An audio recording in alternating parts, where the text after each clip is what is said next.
যখন স্কুলে পড়তাম তখন আমার স্কুলে যে বন্ধুরা ছিল আর আমার আশেপাশে থাকতো না, এখনো থাকে না।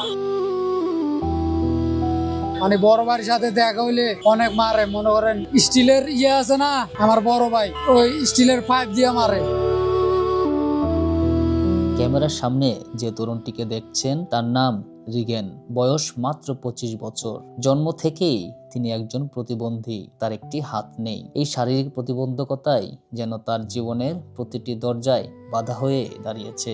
রিগেনের মা আর বেঁচে নেই, বাবাও একসময় খোঁজখবর ও খরচ দিলেও এখন আর পাশে নেই। পরিবারের সবচেয়ে কাছের মানুষ বড় ভাই, কিন্তু সেই ভাইয়ের কাছ থেকেই রিগেন পান অবহেলা আর মারধর। ঠিকমতো খোঁজ নেওয়া তো দূরের কথা, অনেক সময় নির্যাতনের শিকারও হতে হয় তাকে। প্রতিবন্ধী হওয়ার কারণে বন্ধুরাও তাকে আপন করে নেয়নি। সমাজের এই অবহেলা আর পরিবারের অনাদরে রিগেন আজ একেবারেই একা। কাজ করার ইচ্ছে থাকলেও শারীরিক প্রতিবন্ধকতা আর সহযোগিতার অভাবে কোনো কাজই জুটেনি তার কপালে। বাধ্য হয়েই তাই রাস্তায় নেমে ভিক্ষা করে জীবন চালাতে হচ্ছে এই তরুণকে।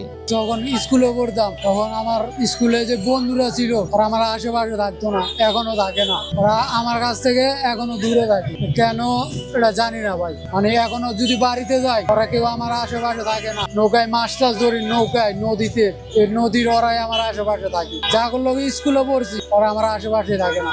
আমি নিজে থেকে হয় না, আল্লাহ সৃষ্টি করছি। রিগেনের মতো জন্ম প্রতিবন্ধী একজন তরুণ কি শুধু অবহেলা আর ভিক্ষাই পাবে? সমাজ ও রাষ্ট্রের কি কোনো দায়িত্ব নেই তার মতো মানুষের পাশে দাঁড়ানোর? রিগেন আজ সাহায্য চাইছে, ভিক্ষা নয়, চায় বেঁচে থাকার একটু সুযোগ, একটু সহানুভূতি, একটু সহযোগিতা হয়তো বদলে দিতে পারে তার জীবনের গল্প।